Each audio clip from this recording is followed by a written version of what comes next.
Welcome to Patty's Place, a place where we will talk about grief, dementia, and caregiving. I named this in honor of my mom, Patty. Uh, I'm your host, Lisa, so we will talk about all of these things as well. And hopefully, you won't feel so alone today. So, grab your cup of tea, your cup of coffee, or a glass of wine if you're having a really bad day. And today, I'm very excited. We're going to talk with Amy Shaw. She is the founder of betterdementia.com, and she's a dementia clinician, educator, and author of several books, I believe. Is that correct, Amy? One that has been published to date and one that we'll be publishing next year. Okay, so we're going to talk about. I'm very excited to talk about this. So, um, why do you think understanding dementia changes everything for families? It is the foundation on which families really navigate a very confusing journey. Yes. Dementia is one of the most complicated journeys of aging, and families are often navigating this journey without a map. That's very And if true. you don't know where you are and what is happening next, it all just feels very chaotic and scary. It really does. It really does from experience, because there is a lot of information out there, but yet you don't always know where to find it. So, what would you say? What do families wish they had known earlier about the dementia journey? Many of the families that I work with, after I've provided them my educational framework, tell me, and also I teach strategies that align Hmm. with where a loved one is in their journey. They say to me, Amy, I wish I had met you years ago, because they have been navigating this, again, this very complicated, emotionally heavy journey, often in a way that many caregivers do. They treat their loved one as though they haven't changed. Yes. And until they understand what is changing in their loved one's brain, kind of like if you knew that somebody had a broken arm, you would not ask them to carry the groceries in, right? Right. Right. And essentially, dementia is breaking different regions of the brain. And when caregivers understand that, they can work backward from behavior to brain and understand where they are in their journey. And then they can align with that. And it doesn't make the disease change, but it makes the caregiving journey change for the better. I would agree with that 100%. Uh, I know with my mom, well, my mom didn't get diagnosed till she was already moderate to severe. She refused to. I tried to get her to go to the doctor, but she just refused to do it. Now looking back, because then I did research on at the Alzheimer's Association website and things like that, realizing that was part of her dementia journey. She wasn't Sure. in denial. That was just that part of the brain. Can you talk about that a little bit? Because once I began to understand that, for lack of a better term, that her brain was dying, different parts of Yes. her brain were shutting off, I could understand it better. Can you talk about that a little bit to help people understand? Because you can't see it. Yeah. It's not like, when you have a terminal illness, people Mhm. understand cancer, or they understand those types of diseases, but dementia, they they don't get it. So, yeah. No, dementia is unique in that way. I have helped people who are getting to the end of their life with all of the diseases that you've mentioned. Mhm. And the reason that I got involved in helping families with dementia was this very issue. Dementia is unique. It does not show itself. In fact, I often say people with dementia do not go around waving their memory and cognitive incompetence flag, right? Mhm. Right. There's actually reasons. The structure of the brain, its architecture, does not have a sort of a safety valve in there that says, hey, I'm failing. And so people who are experiencing cognitive losses in different regions of their brain, there's really no feedback to provide them with that insight. And so what caregivers see is very different from what the patient with dementia or the person with dementia experiences. They literally cannot remember sometimes that certain things have happened, like car accidents or Mhm. getting lost in a grocery store, right? And if it didn't happen to you, then how could you be informed by an experience that did not happen, right? And Right. once caregivers understand that person's experience of their life is so vastly different, or can be so different than our experience. They can move from compassion, just in the same way that when we see that somebody has a broken leg or a broken arm, we are compassionate toward them, right? We don't ask them to carry the groceries in. So what I teach caregivers is all rooted in brain anatomy. I studied a field called psychobiology, Okay. which is how the architecture of our brain results in our behavior. Okay. Studied child development, language acquisition, primate behavior, and humans are a primate, Yes. and Yes. how we organize, right, into Right. society and families and relationships and all of that.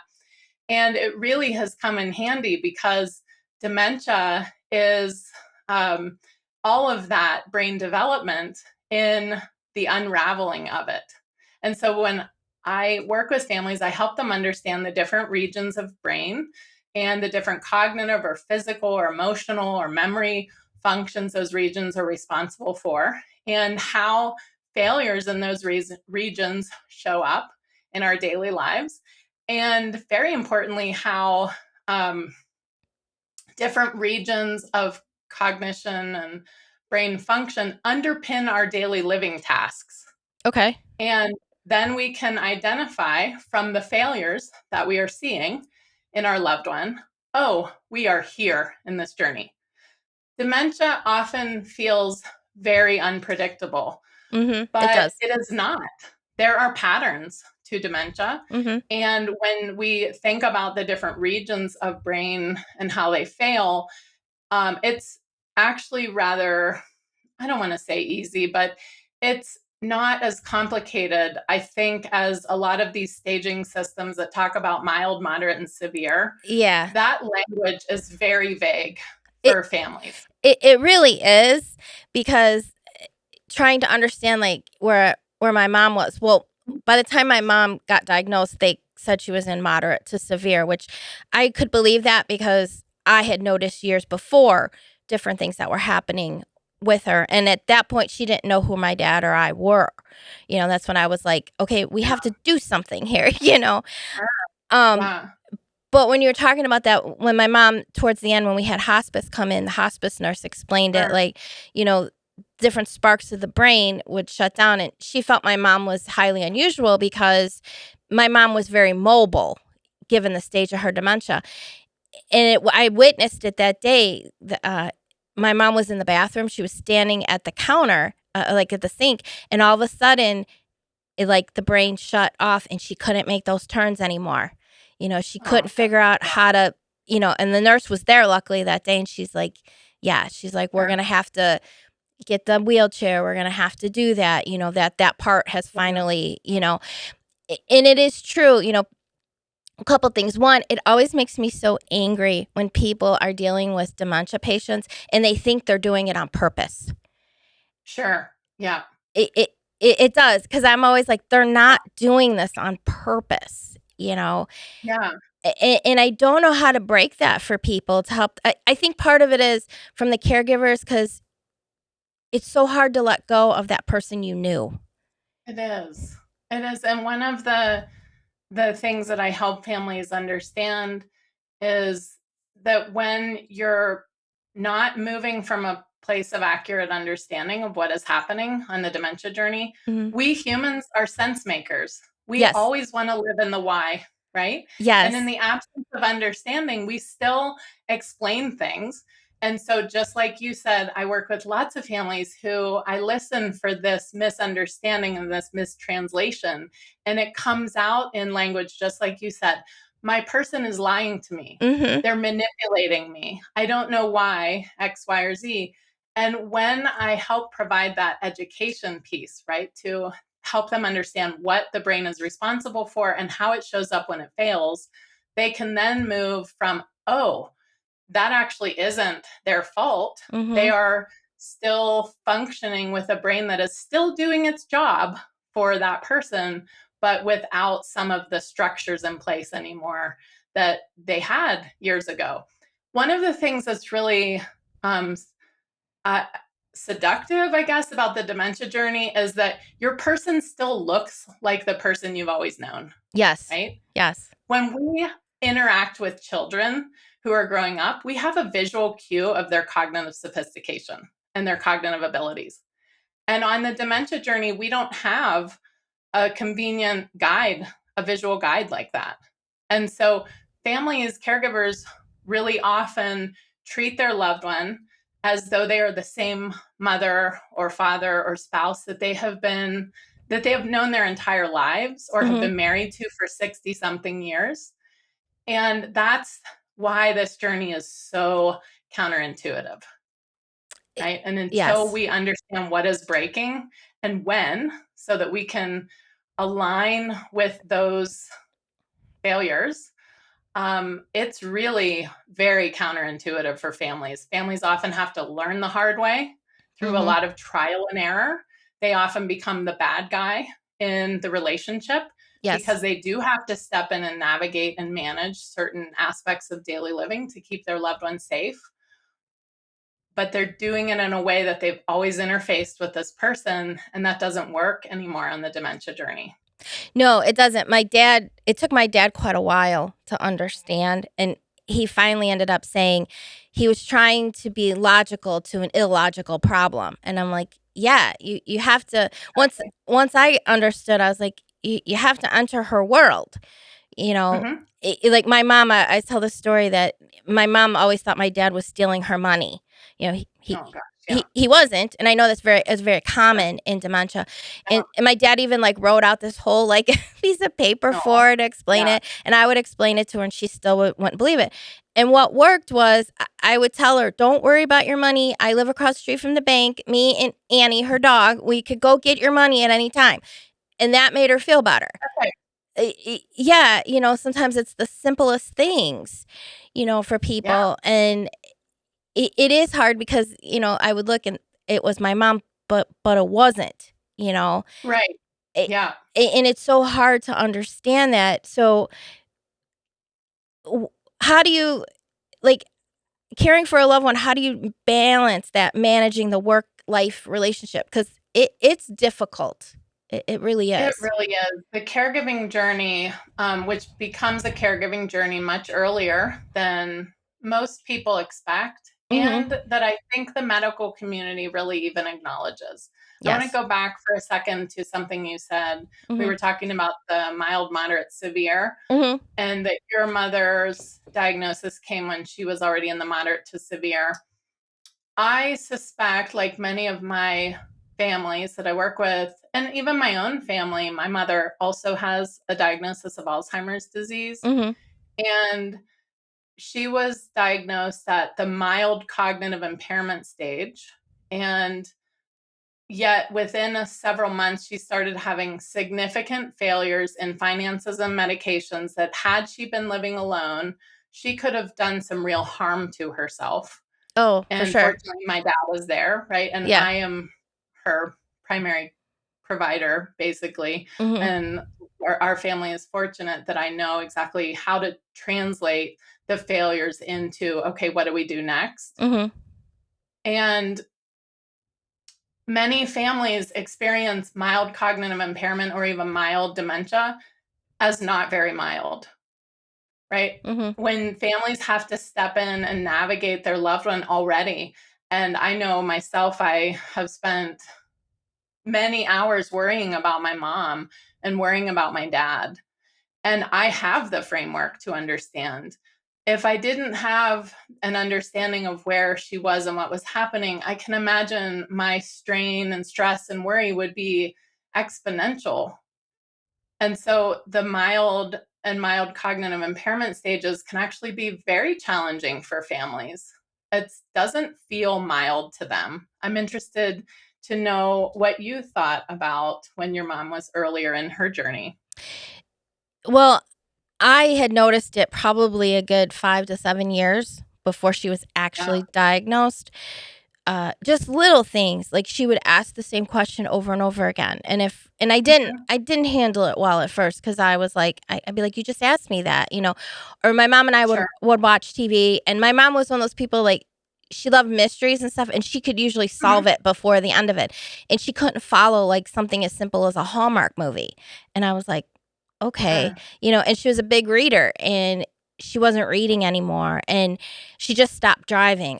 I think that she probably got lost, not that she drove a lot, I think she probably Right. scared herself, so Mhm. instead of saying that, my dad had bought a new car, and she blamed my dad. She just told him, Oh, "You bought sure. this new car, it's too big, I'm never driving it," you know?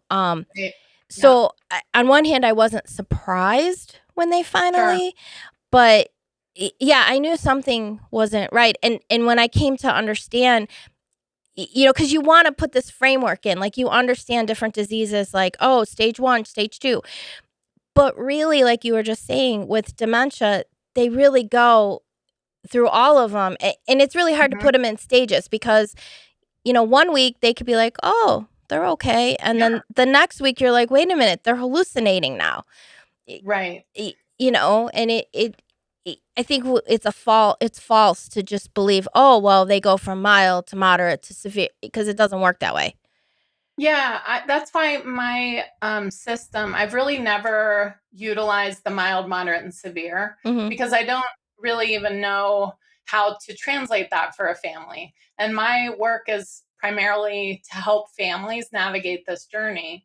And many families in the mild stage do not experience a mild journey Mhm. because if their loved one has a type of dementia that comes with, like you said, hallucinations, if they are paranoid, Mhm. if they have agitation, physical or verbal, and the family doesn't know how to interact with the loved one to maintain their well-being, their dignity, their sense of competence, capability, and control, then their journey is not mild, even if their loved one's failures are only in one or two domains of cognitive functioning, right? And my mom got And very agitated, like, she there were gosh, I had to go physically get her because at times I thought, "Oh my god," like, she just, like, hated my dad, like, hated him with a sure. passion, like, she thought he was, Oh, having affairs, and he wasn't, yeah, but I was like, "I gotta sure. separate you 2 because 'cause I'm scared of what she might do," you know? Yeah, those are really challenging expressions of dementia. And often caregivers don't have a way of understanding that psychiatric symptoms, which Mhm, can happen at any stage of dementia, can range from mild to crisis level. mhm, They don't have an understanding of how to interpret these behaviors and how to understand them as, uh, just like if your heart fails, we expect certain symptoms, right, shortness of breath, chest pain. When your brain fails, we expect certain symptoms, and mhm, they can be insomnia or agitation or hallucinations. And without that understanding, often families who have experience with a different loved one or relative on the dementia journey, that informs their expectations of this journey. And so they come into this new experience with a new loved one and they're terrified that that same thing is going to happen, right, mhm, with their loved one. And there's so much variation here. But dementia is very predictable. There are cognitive domains that tend to fail in a predictable order. okay, And when caregivers are supported with that scaffolding, it's like having a map. Now mhm, you're oriented to where you are, you're oriented to the destination. And many families that I've worked with have said over the years, Amy, everything happened just like you said it was going to X, Y, and then Z. And we were prepared because we knew from the start how this journey would progress. And that's really transformative because something as scary as dementia, um, that can be different for every person, is really overwhelming if you don't have a map. it is very overwhelming, because you're feeling okay, you know that your family member is sick, Yeah. even if, like, for my mom, if you looked at her, you would Hmm. not know anything was wrong with her, Right. you know? So Hmm. you're coping with that, you know that they're sick, but then you're also coping with that loss, that anticipatory grief of Absolutely. she's not my mom, yet She Mhm. is, and then you also, like, I had to deal with my dad too because he didn't know how to cope with it either. You know, Yeah, he didn't want it to be true either. It took him a while to get to that point with it, yeah, and then you just feel so overwhelmed because you think, "Oh my god, Alzheimer's, dementia, what does this mean?" right, with it, and I think as a caregiver, you feel guilt, you feel conflict, you do get burnt out, you know, absolutely. 'cause I Yeah, know sometimes well, we ended up having my mom ended up going to a memory care facility, uh, okay, because the doctors and nurses were like they told us we weren't gonna be able to care for my mom at home with it, and I do think for my mom, even though I hated that, it was like I it was bet. horrible that I had to do that for her, but I know it was the right decision because Sure. she got out of my house twice in one night, Okay, and she was yeah, like I was literally right next to her, and she ran out the door, you know? Um, yeah, I think if we had brought people in, I think it would have agitated her more if we kept her at home. sure, Because again, she thought my dad was having affairs, and he wasn't, uh, yeah, with it. But you feel this guilt that absolutely. so can you talk a little bit about that with the caregivers? Definitely. Caregivers, I talk about this heavy caregiver backpack. I run Mhm, a support group in my town and have many caregivers who come month after month, and I listen for their pain points, for their points of suffering, right? And there are several common themes to almost every dementia journey from the caregiver's perspective. They do feel guilt, they feel sorrow, they feel loss, they feel frustration, sometimes they feel resentment, they feel anticipatory grief. They also feel a very complicated emotion of anticipatory relief. mm, And many caregivers are reluctant to share this, but I want to normalize this for people that if you feel the anticipatory relief that when your loved one passes, your life will be a little bit easier, I always normalize that for caregivers because the caregiving journey on the dementia journey is very, very heavy. mhm, And that's part of what I work with families. One of the things that is common and that I hear in your story is that your dad was working from a different understanding from you. mhm, And that makes it very challenging.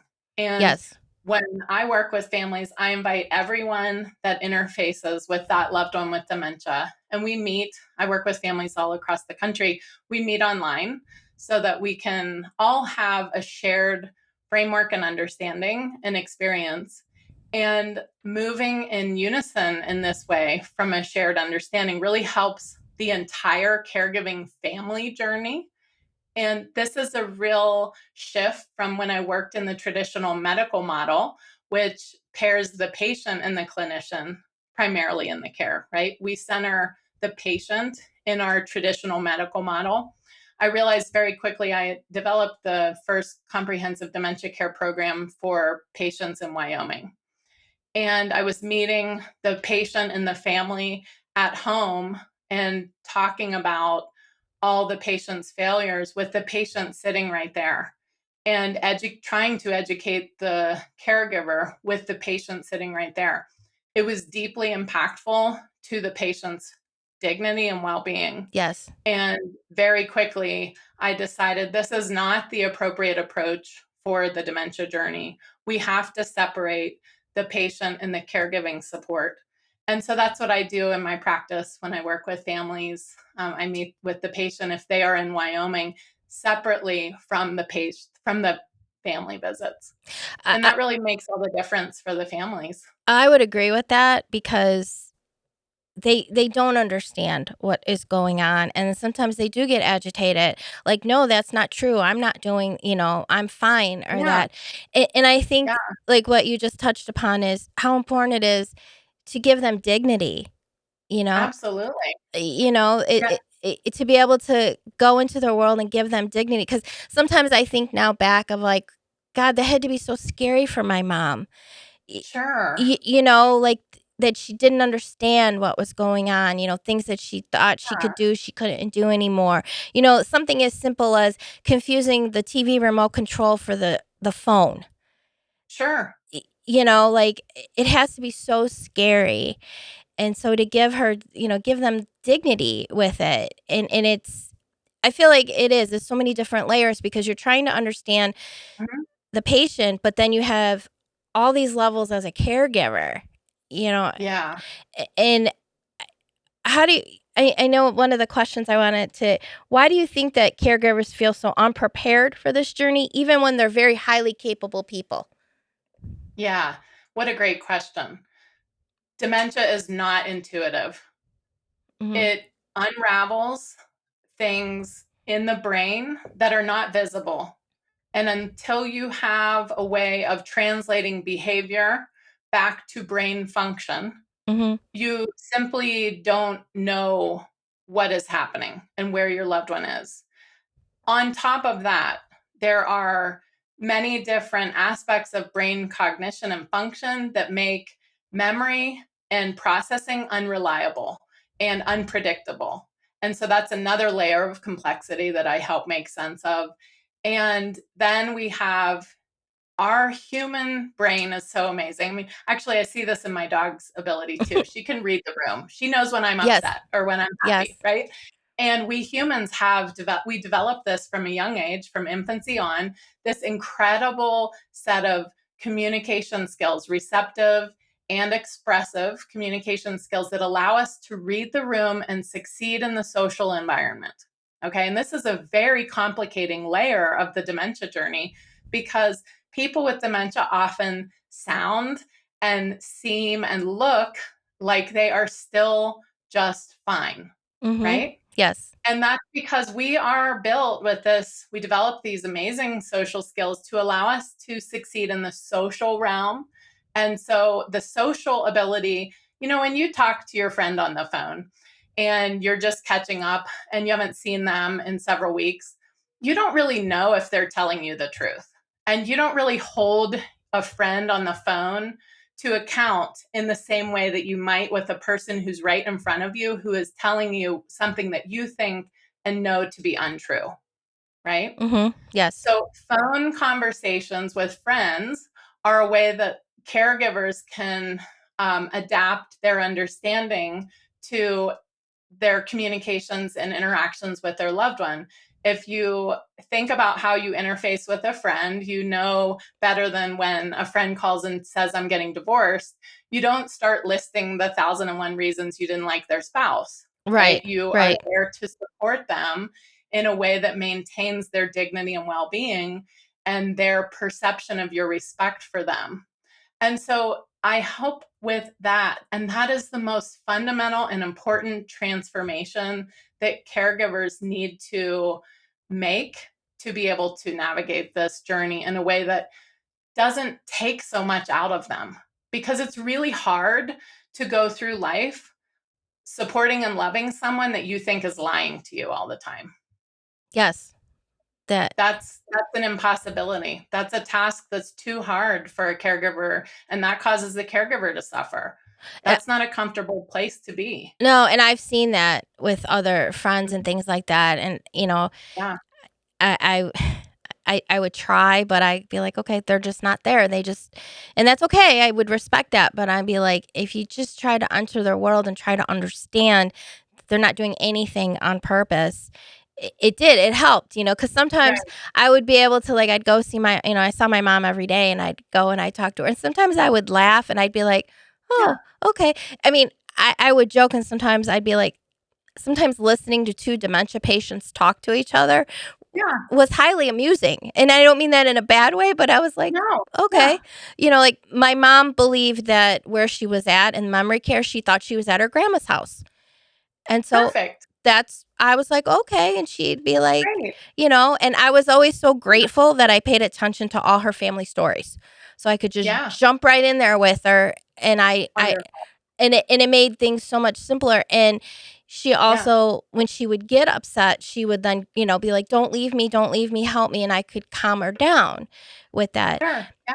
I wanted to touch upon too, when we were talking about people that are highly capable, Mhm. little things to notice, like usually when a person with dementia, it's hard for them to be in a crowd of people, even if they're the family that they know. They get very quiet. And Sure. to be able, what can you speak to that and say, recognize that and don't punish them, but y- Yeah. Everyone, let me say this a different way. Nobody likes to do things they're not good at, right, right? right, Nobody really signs up for a hobby that they know they have no skills to do, right? right, right. And so eh, on the dementia journey, things that once were simple for us, like social gatherings, become far more complicated. And it's simply a fact that people with dementia at a certain point, they can't navigate the complexity in the physical and social world like they could before. And so simplification becomes a very important structural support for people with dementia. And when we align with their capabilities, and sometimes this does mean hard things like not attending a wedding, Yes, not having family holidays in the same way that we did before, yes. that alignment allows that loved one to still succeed. And that is what honors their dignity and well being. Yeah, my dad and I, we this was in like the we were outside with my mom, and we had gotten my mom used to love the ice cream cake rolls, and so my dad and I Yeah, had brought it. I think it was their anniversary, or maybe it was around my birthday or something like that. And so we were outside with her, and we thought, oh, this will be good, she loves all this, and she got upset with us. And sure, later on, I realized, I said to my dad, I go, we if we're together with her, he and I could not talk to each other. I said, I realized that I could talk to my mom directly, my dad could talk to her directly, but my dad and I could not talk to each other when she was there because she couldn't follow it. So sure. whenever, so a lot of times it was just one on one, and anytime, like if her friend or anybody else would come with me, I would tell them that. And then it made for a very pleasant visit with her, because I was like, she's getting upset because she can't follow, you know. Yes, that's exactly right. And it was something so simple as that, but it was like, okay, let's make this easier for her, and so then a lot of times it was just me or my dad one on one, and then it was okay. But it's all those things, because people are always like, no, we need to do this the same as we always did, but you can't with Sure, dementia. right. The caregiver has to do all of the adaptation. Hmm. And that is hard because it does mean that you have to alter your world and their experiences and your experiences. Yeah, and I think that's probably the hardest thing as the caregiver, because Right. it Yeah. it just is. It really is. I Yeah. want to I want to talk about your website. It's betterdementia.com. Yes. And so Yes. what are some of the services? I know you mentioned them before, but if somebody's interested, what can they get from your website? Yeah, so I have a free training and a newsletter that listeners are welcome to sign up for. Families who are really struggling or who want to get ahead of this journey are welcome to reach out to me. I work with families all over the country, and this allows me to provide the education in my framework, the Better Dementia Journey framework, which is this translation of brain architecture into behavior and then back into the dementia journey. I teach the communication and support strategies that align with each of these domains of cognitive function that will be failing on the journey. So caregivers are well supported from the start of working with me to understand the entire journey, including the end of the journey, Hmm. right? The end, and I'm sure you know this from your mother's experience, the end of the dementia journey is marked by various medical considerations or experiences. Yes. And as a physician assistant, having a background in palliative and hospice care, I help prepare families for all of these medical potentialities on this journey. And that really helps them feel empowered to make difficult medical decisions for their loved one outside of a crisis. That's the best time to be thinking about your values and wishes for a loved one. So I offer that in private consultation with families, but I also have recently recorded my educational framework as a self-paced course that caregivers Oh, okay. are welcome to sign up for. And that is purposely built to fit into busy caregiving schedules. No video lesson is longer than 20 minutes. Okay. And it teaches the entire framework, all the stages, the psychiatric symptoms, the medical realities, hospice, how importantly, how to get started with in-home care and how to make a transition to a care facility successfully. Because this is a very important transition point for families. And if you don't do it in a way that aligns with brain function and a person's need to feel competent, capable, and in control, you can very quickly end up the bad guy in your Mhm. loved one's mind and experience ongoing accusations and other hard conversations. So I teach how to do that effectively And I wish as I would well. have had that because, um, Yes. well, when my mom got diagnosed during COVID, and Oh so gosh. I did the research on the memory care, and she went into memory care during COVID. Um, in that first night, I can't tell you how many times she called me, and she just was like, "How could you do this to me?" And all of this. It broke my heart. They ended up taking the phone out of her room for a little while, but on the flip side, because it was COVID, we couldn't physically see her for like it actually was a couple months. We could talk to her then on the phone, and we could do the window and things like Mhm. that. So in some ways it might have helped her transition with it. Um, and then when we finally got to see her, it was outside visits. And when you were talking about the dogs, I ended up taking care of her dog, and she was so happy that Annie, the dog, remembered her. You know, Oh, and yeah. that was the only time she remembered that Annie was her dog. But speaking with pets and stuff, Annie, this little terrier, she was so good with my mom because I would bring her periodically to visit her. Yeah. And she was so calm because normally Annie wasn't always calm, but she was so Right. good and so calm with her. So, like, that's something too. Bring pets for them. And the other thing that always amazed me, my mom couldn't remember 5 minutes what she did before, but she could remember all her old songs that she loved. Absolutely. You know, Yep. so music is so important, to play because like Yeah. she knew the words to My Girl. She started singing along. Cool. Yes. Yeah. So those types of things are so important. And the one thing that I did appreciate with my mom in memory care is it was her room. It was all her things. Oh, that's great. Yeah. Yeah, with it because that's very difficult to navigate as well. Yeah. I can tell that you were an incredible caregiver for your mom. You really knew her. You really took the time to make her world appropriate for her experiences in life. And you got to know her in a way that really supported what she needed on her journey. And that is amazing. Your mom was so fortunate to have you looking out for her in the way that you were. Well, That's I really amazing. appreciate that. I appreciate that I feel like I learned that from her because she was a caregiver, and I Oh, know that she would have done that for me. But in the back of my mind, I was always like, well, I can't fix her. There's no cure, but oh, at least I could give her some peace because that's all she wanted. And and I absolutely. and I think that if the people, as when you're caregiving with dementia, if you could kind of think about that, like you can't. They're, Yeah. The way I say it is that the dementia journey will rob your loved one of their skills and abilities, but it will never rob them of their humanity.